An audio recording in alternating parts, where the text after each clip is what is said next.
Shalom, selamat pagi Bapak Ibu Saudara yang dikasih Tuhan. Kita bertemu kembali dalam acara Renungan Pagi Spiritual Life. Pagi hari ini kita akan kembali melanjutkan pembacaan Alkitab kita yang terambil dari 1 Yohanes 3 ayat 19 sampai 24. Judul berikut itu adalah keyakinan di hadapan Allah.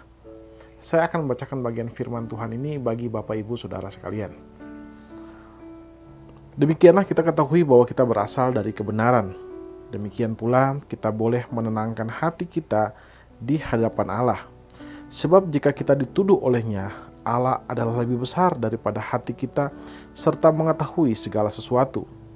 Saudara-saudara yang kekasih, jikalau hati kita tidak menuduh kita, maka kita mempunyai keberanian percaya untuk mendekati Allah. Dan apa saja yang kita minta, kita memperolehnya daripadanya, karena kita menuruti segala perintahnya dan berbuat apa yang berkenan kepadanya. Dan inilah perintahnya itu, supaya kita percaya akan nama Yesus Kristus, anaknya. Dan supaya kita saling mengasihi sesuai dengan perintah yang diberikan Kristus kepada kita. Barang siapa menuruti segala perintahnya, ia diam di dalam Allah dan Allah diam. Dan Allah di dalam dia. Demikianlah kita ketahui bahwa Allah ada di dalam kita, yaitu roh yang telah Dia karuniakan kepada kita. Saudara yang dikasihi Tuhan, di dalam perikop yang baru saja kita baca ini, Rasul Yohanes menuliskan tentang bagaimana kita bisa memiliki keyakinan di hadapan Allah. Dia memberikan keyakinan kepada orang-orang Kristen di sana atau kepastian tentang hubungan mereka dengan Allah. Saudara, Rasul Yohanes menjelaskan bahwa jika hati nurani kita menegur kita atau menuduh kita, maka kita harus menyelesaikannya. Karena Allah lebih besar daripada hati nurani kita. Saudara, Tuhan tahu tentang dosa-dosa kita. Kita memiliki hati nurani yang seringkali bisa saja menegur kita. Kita mungkin bisa saja merasakan rasa bersalah ketika kita melakukan dosa.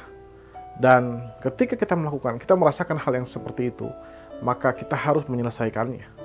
Kita harus datang kepada Tuhan untuk meminta Allah menghapus dosa-dosa kita.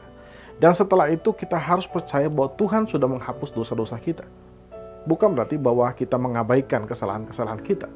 Tapi kita percaya bahwa kemurahan Allah, kebaikan Allah, dan penebusan Yesus Kristus cukup untuk membayar semua dosa-dosa kita.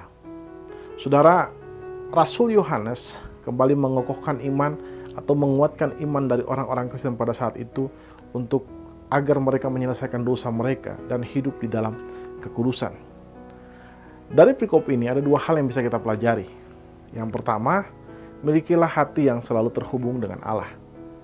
Saudara, Rasul Yohanes mengajak kita untuk merenungkan hubungan kita dengan Allah secara mendalam. Kristus merupakan kehadiran Allah di dalam dunia.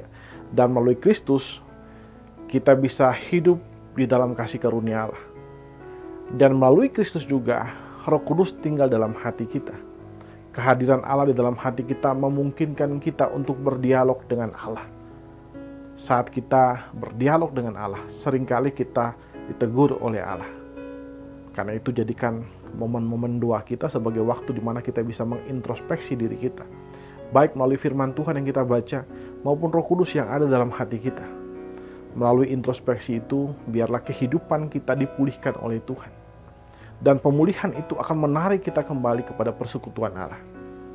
Saudara, persekutuan di dalam Allah adalah persekutuan yang aman, yang nyaman, yang penuh dengan damai sejahtera. Karena itu ketika kita merasa ada dosa di dalam hati kita, biasanya kita merasa tidak enak, biasanya kita merasa tidak nyaman.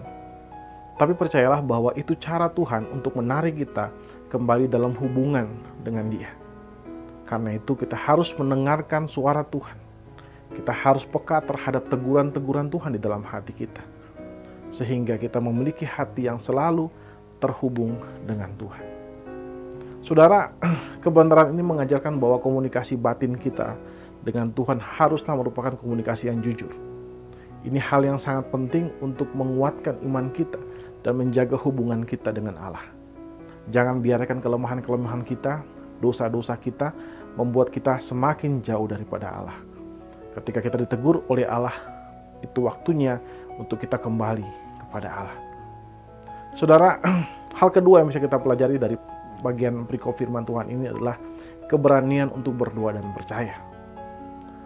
Di sana dikatakan bahwa jika kita memiliki rasa tertuduh atau merasa bersalah. Ingat bahwa rasa bersalah adalah sesuatu yang baik, karena itu kemudian bisa menarik kita kembali kepada Tuhan. Jadi rasa tertuduh dalam hati kita merupakan cara Tuhan untuk menarik kita kembali ke dalam persekutuan yang indah dengan Dia. Karena itu saudara, rasa bersalah adalah tanda bahwa kita harus menyelesaikan dosa-dosa kita. Rasa bersalah jangan membuat kita menjauh dari Tuhan. Sebaliknya, rasa bersalah kita membuat kita harus segera menyelesaikan dosa-dosa kita. Saudara, ketika kita memiliki rasa bersalah atau rasa tertuduh, maka kita harus datang kepada Allah melalui doa. Ingat, melalui Kristus, akses kita bisa langsung datang kepada Bapa melalui doa. Dengan penuh kerendahan hati dan ketulusan, kita bisa mengaku dosa kita di dalam doa-doa kita. Kita bisa memohon anugerah Roh Kudus untuk memberikan kita kemampuan agar kita bisa hidup sejalan dengan kehendak Allah. Saudara, melalui Kristus kita memiliki damai sejahtera yang sejati di dalam hati kita. Amin.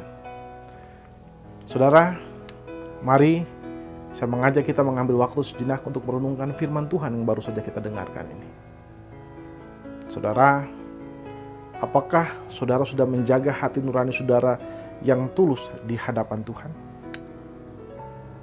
Mari kita mengambil waktu sejenak untuk mendoakan hal tersebut. Berdoalah meminta anugerah Tuhan melalui Roh Kudus untuk memberikan saudara kemampuan untuk selalu hidup dalam hubungan yang baik dengan Allah Tritunggal.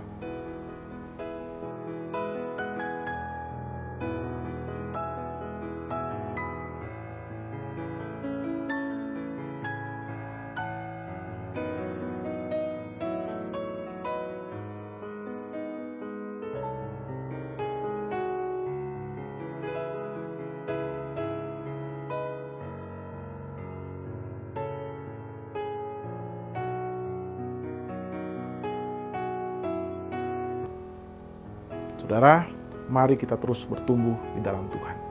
Mari kita berdoa. Ya Tuhan Allah Bapa kami bersyukur buat kasih dan setia-Mu kepada kami. Terima kasih jika hari ini Engkau sudah memberikan kepada kami anugerah-Mu, supaya kami boleh menikmati akan kasih-Mu, kebaikan-Mu dalam hidup kami.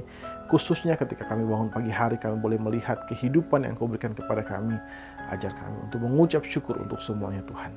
Dan terima kasih buat firman-Mu yang sudah mengajarkan kami bahwa kami harus membuat hati kami peka terhadap suara-Mu, terhadap teguran-Mu yang membawa kami kembali kepada Engkau. Tuhan, hamba berdoa buat semua sidang jemaat-Mu Tuhan, yang hari ini mungkin bagi hari-hari terakhir ini mereka semakin menjauh daripada Engkau. Mungkin mereka hidup dalam dosa yang mereka jaga, yang mereka tidak mau ada orang yang tahu, tapi mereka menyimpan dosa itu rapat-rapat, menutup dosa itu rapat-rapat, sehingga semakin hari mereka semakin jauh daripada Engkau. Tuhan, Engkau tegur mereka, Engkau bawa mereka, Engkau berikan kemampuan kepada mereka untuk menyelesaikan dosa itu dan kembali ke dalam persekutuan yang indah dengan Engkau Tuhan Yesus. Terima kasih Bapa, kami juga menyerahkan hari ini ke dalam tangan-Mu Tuhan. Apapun yang kami kerjakan dari pagi, siang, sampai malam nanti, biarlah kami kerjakan hanya untuk kemuliaan nama-Mu saja. Di dalam nama Tuhan Yesus kami berdoa kepada Bapa Surgawi. Haleluya. Amin. Amin. Bapak Ibu Saudara yang dikasihi Tuhan, demikian renungan kita pada pagi hari ini. Selamat pagi, selamat beraktivitas, dan Tuhan Yesus memberkati kita semua.